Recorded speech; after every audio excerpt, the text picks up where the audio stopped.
I don't say a word, but still you take my breath. Salut les enfants, j'espère que vous allez tous très bien. Je vous retrouve aujourd'hui pour une petite vidéo produit terminé. Oui, je pense qu'elle est assez petite parce que j'ai pas grand chose sous les yeux et la dernière vidéo date d'il y a pas très longtemps. Vous savez, c'était l'édition que j'avais faite avec Akilou, que je vous mettrai dans le petit i. Cette édition là, je vous avais parlé beaucoup de soins visage machin, donc là en soins visage j'ai vraiment pas grand chose. J'ai genre une routine qui a été terminée depuis et c'est tout. Par contre, dans cette précédente vidéo, j'avais mis de côté tout ce qui était maquillage pour éviter que ça dure des plombes. Donc du coup là finalement peut-être que ça va se goupiller comme ça et que bon, on va quand même dépasser les 20 minutes de vidéo, c'est pas grave. Passons un petit moment ensemble les enfants, qu'est-ce que vous en pensez? On va commencer par les soins pour le visage, tiens c'est par taille. J'ai terminé cette eau florale de rose, l'eau de rose de chez Terraya. C'est une eau que j'utilise depuis un petit bout de temps, presque un an je dirais. Je trouve qu'elle est vraiment parfaite pour tout ce qui est peau sensible, peau réactive et tout. Je l'utilise en plus directement en pchit comme ça sur le visage le matin. Vous l'avez vu probablement dans la dernière vidéo routine soins. C'est une eau que j'ai terminée et que j'ai déjà recommencé. Je crois même que c'est exactement de la même marque, c'est une marque bio d'ailleurs, enfin bref. Moi ça me convient parfaitement le matin de me réveiller comme ça avec ce type de tonique très soft. Pour ma peau réactive, c'est parfait. En démaquillant, j'ai terminé le super démaquillant yeux waterproof de chez Sephora. J'en avais beaucoup entendu parler sur les chaînes genre Sananas, Elsa Makeup, tout tralala. J'ai eu l'occasion de le recevoir par Octoly.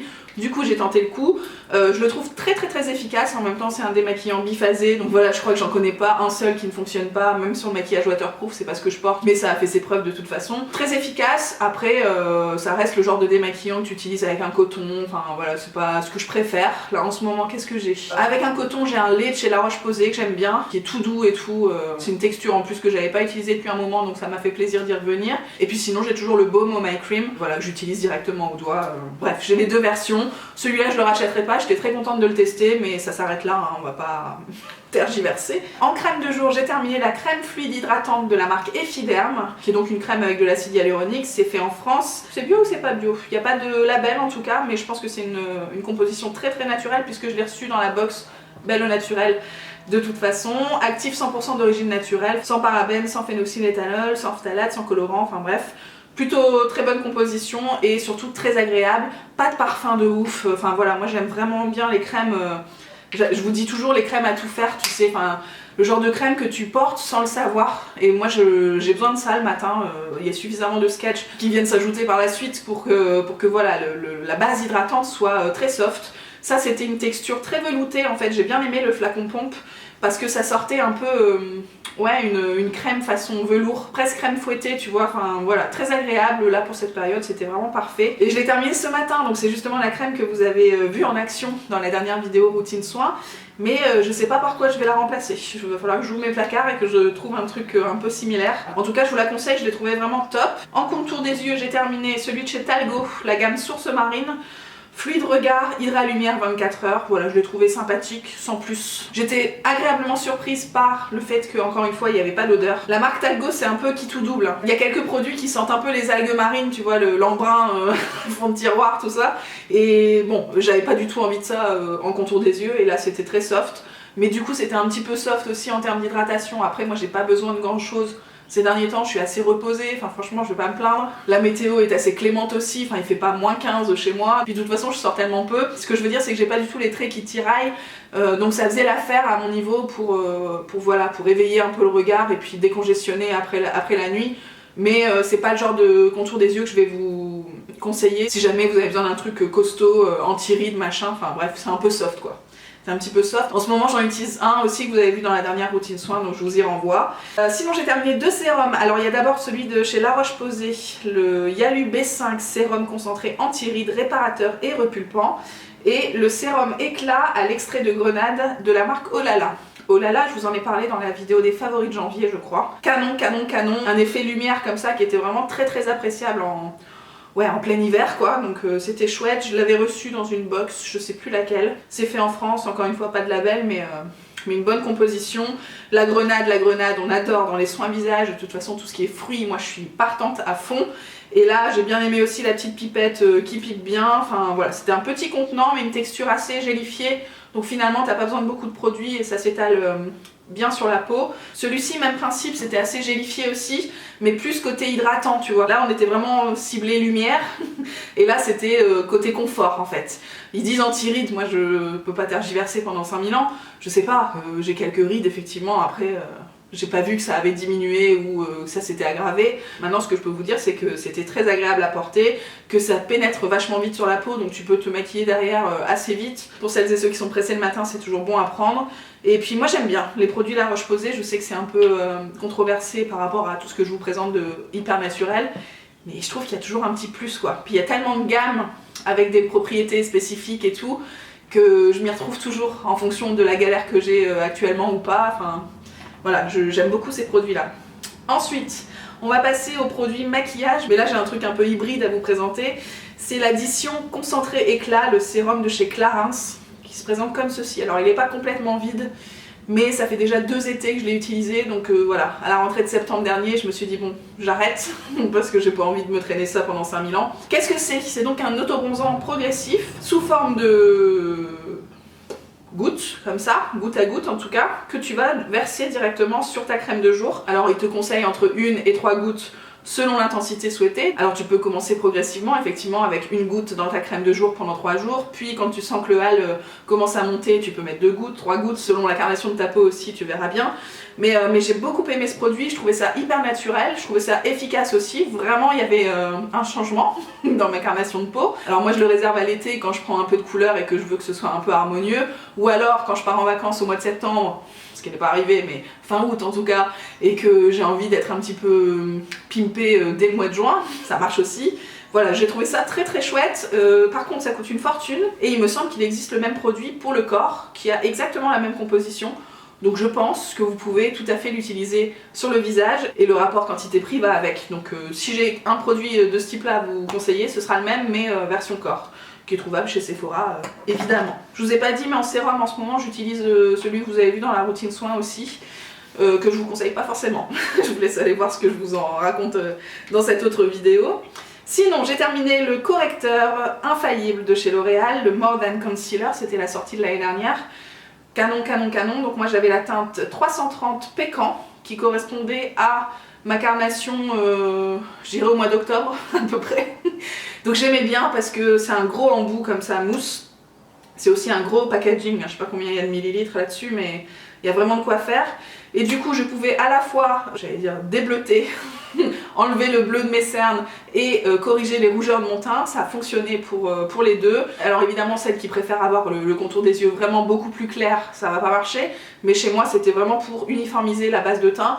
Et bien souvent quand j'utilisais ça, j'utilisais pas de fond de teint derrière parce que ça faisait complètement le job. C'est un peu le dupe de chez Tarte, du Shape Tape dont tout le monde parle, que je n'ai jamais testé, mais voilà, je vous précise, si jamais vous aimez beaucoup celui de chez Tarte, sachez que celui-là apparemment a une couvrance similaire et vraiment une facilité d'estompage, d'application au top. Moi j'en dis que du bien et je sais que c'est le cas de beaucoup de monde aussi, donc clairement je le rachèterai, c'est sûr. En ce moment j'utilise, j'utilise celui de chez Maybelline. Vous savez, celui qui a changé 15 000 fois de nom ces 10 dernières années. L'effaceur yeux, instant anti-âge, un truc comme ça, enfin bref, je vous ai fait une revue sur le blog. Et je l'aime beaucoup, je l'aime beaucoup aussi, c'est le petit embout mousse aussi qui va bien. Ensuite, j'ai pas terminé, mais c'est dégueulasse, le fard à paupières liquide de chez Sephora.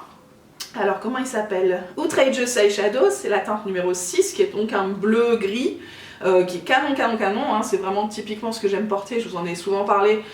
Des produits comme ça, avec un embout mousse, encore une fois, qui peuvent s'appliquer en 2-2 sur les yeux, que tu estompes au doigt et ta lame, on a l'impression que tu as passé 15 jours à te maquiller. J'aime beaucoup ce genre de produit, simplement là il a tourné, hein. Je m'en suis rendu compte quand j'ai fait le tri, vous savez, le tri du bureau pour décaler les meubles dans la salle de bain, pour les faire de la place pour bébé, enfin bref, vous avez filmé un vlog à cette occasion. J'en ai profité pour retrier mon maquillage, même si je le fais très régulièrement.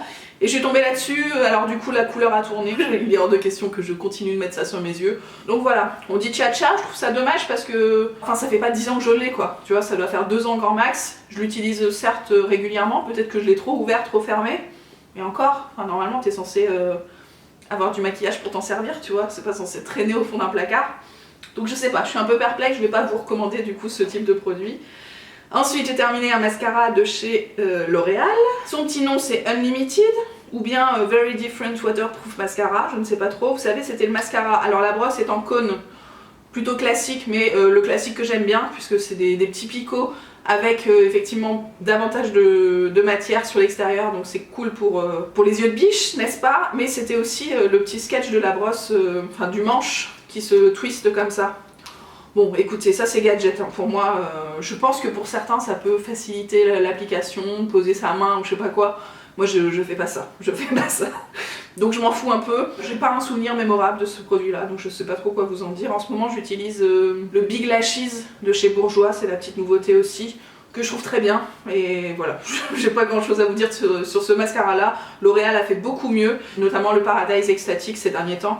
Il est beaucoup mieux que celui-là, donc c'est pas celui-là que je vais vous conseiller particulièrement. Ensuite les enfants, on va passer au Sourcil. Qu'est-ce que j'ai terminé? J'ai terminé ce petit crayon de chez Dior, qui s'appelle le Dior Show Brow Styler, donc canon, parce que petite mine qui se rétracte, donc on aime bien. En plus la mine en question elle était biseautée, vraiment top pour dessiner les poils. La couleur, moi j'ai la 01 Brown, elle était parfaite, sauf que bah ça saoule quoi. Faut toujours qu'il fasse un embout goupillon dans ces trucs là. Des goupillons on en a tous, ça suffit. J'ai pas besoin d'avoir un truc 3 en 1 pour un crayon à sourcil. C'est vraiment pas le genre de produit qui prend de la place si tu veux. Donc je peux mettre ça dans ma trousse de week-end avec un goupillon à côté, ça va pas me perturber des masses. Par contre ce qui me perturbe des masses c'est d'acheter ce genre de truc une blinde. T'as la moitié de produit en moins parce qu'il faut laisser la place pour le goupillon. Et en plus le truc s'épuise à une vitesse pas possible. Donc ça a dû me durer, je sais pas, même pas un mois. Et je trouve ça vraiment abusé, vu le prix du produit. Non, stop it right now. Par contre, en ce moment, j'ai un produit de chez NYX depuis des lustres. Franchement, ça doit faire peut-être 6 mois. Et il n'est toujours pas terminé. Donc merci NYX d'exister dans nos vies. Et pour en finir avec le maquillage, j'ai terminé le mascara à sourcils de chez Benefit. Gimme Brow, je crois qu'il s'appelle, vous savez c'est le petit embout comme ça. Canon, j'avais la teinte numéro 3, qui donc est un marron comme ça, que j'utilisais effectivement pour fixer mon maquillage du crayon préalablement appliqué. Mais ça peut aussi servir de maquillage seul, si vous n'avez pas forcément beaucoup de trous à remplir et tout, ça c'est vraiment parfait. Pour combler certaines irrégularités, c'est parfait. Moi en ce moment j'utilise un mascara de chez Essence qui est incolore, donc pour le coup qui me sert vraiment juste à fixer et pas à rajouter de la matière. Celui-là était bien aussi parce qu'il y a des petits poils comme ça qui rajoutent un peu de matière, un peu de densité aux sourcils. Vraiment un super produit, on en parle beaucoup donc je pense que je vous apprends rien, mais je serai probablement amenée à le racheter. Qu'est-ce qu'on fait les enfants? On va passer aux produits pour les cheveux. J'ai 2 shampoings à vous présenter, 2 shampoings que j'ai bien aimés sans plus. Franchement là ça fait un petit moment que j'ai pas eu de coup de cœur capillairement parlant, mais c'est de ma faute, c'est parce que j'ai utilisé des choses réparatrices et ça va pas, c'est trop lourd pour mes cheveux. Donc je m'en sors quand même, j'ai mes petites astuces, je vais vous expliquer ça dans un instant. J'ai terminé le shampoing réparateur de chez Luxéol Cosmétiques et dans la même veine le shampoing nourrissant de la gamme Nutri-Protéines de chez Dercos Vichy. Alors celui-là, flacon pompe, on adore. Vraiment canon, en plus de 150 ml, t'en as pour un petit moment. Mais les deux avaient le même problème chez moi, c'est-à-dire que c'est un petit peu trop lourd quoi. Mes cheveux sont certes bouclés, donc qui nécessitent un petit peu plus d'hydratation et de nutrition que des cheveux qui ne sont pas bouclés tout simplement. Mais ils sont aussi très fins et du coup dès que tu mets un truc un peu trop lourd, bah j'ai plus les mêmes boucles quoi. J'ai plus les mêmes boucles, j'ai plus de volume, j'ai plus rien, donc ça me plaît pas trop. Maintenant, je peux utiliser ce genre de shampoing si j'ai un après-shampoing qui va bien. Et en l'occurrence, là, celui-là était parfait. C'est celui de chez Davines, dont je vous ai parlé plein de fois avec Akilou. Parce qu'à l'origine, elle l'avait reçu dans une Birchbox. Je l'avais testé en étant chez elle voilà, pendant une visite lilloise impromptue. Et j'avais dit, mais c'est pas possible, t'as vu mes cheveux et tout, rien à voir avec d'habitude, c'est génial et tout. Du coup, elle me l'avait recommandé chez Birchbox et là, je pense qu'on va repasser une petite commande parce que je ne peux pas me passer de ce truc-là. Alors, il faut s'en passer de temps en temps pour pas que le cheveu s'habitue, mais typiquement, quand j'ai des shampoings qui sont pas hyper adaptés à moi, ça m'aide à les faire passer. Je vous explique, il s'appelle le baume élastifiant et hydratant pour tout type de cheveux. Et donc moi, j'avais tilté tout de suite sur le côté élastifiant. Qu'est-ce que ça veut dire? On n'est pas habitué, expliquez-nous. Et effectivement, ça te donne un rebondi dans les cheveux. C'est comme des élastiques quoi. Tu vois, tu tires et puis hop, ça se remonte tout seul, machin. Enfin bref, pour les boucles, c'est canon et c'est à la fois hyper léger. Donc moi, c'est mon coup de cœur 2019 et je pense que il va falloir que ça continue en 2020. Vraiment canon si vous avez les boucles ou les cheveux fins ou besoin de légèreté dans les cheveux, franchement... top. Sinon j'ai un autre après-shampoing, enfin j'allais dire après-shampoing mais je pense que c'est plus un soin type masque de chez Sacha Juan. Ça faisait partie de la gamme spéciale boucle. Donc là le truc s'appelle Curl Treatment et qu'est-ce qu'ils nous disent? Soins intensifs pour cheveux bouclés, destinés à combattre les frisottis et réparer les pointes fourchues. Donc on n'est pas du tout sur le même truc, même principe de légèreté, on est vraiment sur un soin en profondeur, un truc un peu costaud qui va venir nourrir tes pointes. Donc je peux pas utiliser ça avec les shampoings dont je vous ai parlé il y a un instant. Mais si j'ai un shampoing un peu genre anti-pelliculaire, un truc, tu sais le genre de shampoing que tu peux faire tous les jours sans que ça t'alourdisse le cheveu, sans que ça te rende les cheveux gras, machin, enfin dans ce cas là je peux combiner avec cet après-shampoing, mais moi sinon c'est too much. Par contre j'avais adoré la gamme shampoing et après-shampoing de Sacha Juan spécial cheveux bouclés. Canon, ça avait vraiment fait la différence chez moi. On va passer à un petit produit un peu spécial. Je vous ai gardé mon gel protection intime, comment il s'appelle ça? C'est la mousse hydralin, voilà, pour le soin d'hygiène intime, très exactement. Donc format mousse, j'aime bien. Après c'est le genre de produit qu'il y avait sous ma douche depuis des lustres. Je suis bien contente de l'avoir terminé et je le remplace par lui-même parce que visiblement c'est important pendant la grossesse et après à l'accouchement d'utiliser des soins spécialisés. Je sais pas, franchement là j'ai pas poussé la recherche, je fais juste ce qu'on me dit, mais voilà, c'est vraiment pas le genre de produit que j'utilise d'habitude. Mais écoutez, apparemment c'est nécessaire en ce moment. Par exemple dans ma valise de maternité on m'a dit d'en mettre, donc voilà. On va faire ça comme ça, et je vais terminer avec deux produits pour le corps. Donc le premier c'est le déodorant de chez Daydry, la version blanc de coton, formule hypoallergénique, certifié EcoCert, déodorant naturel, enfin bref tout va bien. Je l'avais reçu dans une box Belle au Naturel, je l'ai recommandé plusieurs fois chez Belle au Naturel. Son remplaçant c'est lui-même, je le trouve vraiment top. Si vous voulez je mets un point d'honneur à utiliser des déodorants naturels désormais, mais je passe pas encore le cap des produits solides, enfin si je l'ai passé mais ça me convient moins bien en fait. Les déodorants qu'il faut prendre avec la main ou avec une petite cuillère et machin, c'est pas pratique quoi, on va pas se mentir, alors que là l'emboubille et tout, enfin vraiment bien, vraiment efficace contre les odeurs. Après ça t'empêche pas du tout de transpirer, mais moi j'allais dire j'aime transpirer, on n'en est pas là, mais je trouve ça nécessaire, effectivement. Et puis dernier produit de cette vidéo, j'ai terminé le parfum de chez Hermès, l'eau de Cologne qui s'appelle eau de gentiane blanche. Et je suis un peu triste, je vais pas vous mentir, parce que ça faisait longtemps que j'avais pas eu d'aussi gros. J'ai beaucoup de parfums à la maison et j'ai rarement mon préféré, mais j'ai rarement aussi un top 3 par exemple. Enfin tu vois, j'ai plein de parfums que j'aime bien. Et celui-là, vraiment, il s'est un peu démarqué, tu vois. C'est vraiment quelque chose que j'ai... D'ailleurs, pour le terminer, c'est que ça veut dire que je l'ai vraiment bien aimé. J'aime tout en fait, j'aime le côté mixte déjà, ça me plaît beaucoup de pas sentir la vanille, la fleur de coco, tout le tralala. Je le trouve frais sans être trop fleuri non plus, enfin vraiment, je sais pas ce que c'est que la gentiane mais c'est vraiment sympathique. Et puis le packaging était canon aussi, pas trop de sketch en fait tout simplement. J'ai beaucoup aimé. J'allais dire je vais pas le racheter parce que j'en ai tellement d'autres que c'est pas raisonnable de reconsommer quelque chose que j'ai déjà en plein d'exemplaires. Mais c'est vrai qu'il va me manquer, je pense. Donc bon, c'est pas impossible que dans quelques années, je me souvienne de lui. Voilà les enfants. Je commence à avoir des petites fourmis, hein, je vais pas vous mentir. Donc je pense que je me suis un peu tassée au fur et à mesure de ce sketch. Qu'est-ce qu'on dit? On a dépassé les 20 minutes, hein, il me semble. Ou en tout cas, on est tout proche. J'espère que vous avez passé un bon petit moment avec moi. Je vous laisse rebondir un petit peu sur tout ce que j'ai utilisé. Est-ce que c'est des produits que vous connaissez? Est-ce que vous avez envie de les tester depuis mon petit blabla du jour? Qu'est-ce que vous avez terminé, vous, récemment, chez vous, dans vos placards? Et puis, on se retrouve très bientôt pour de nouvelles vidéos. Allez, je vous embrasse les enfants, ciao ciao.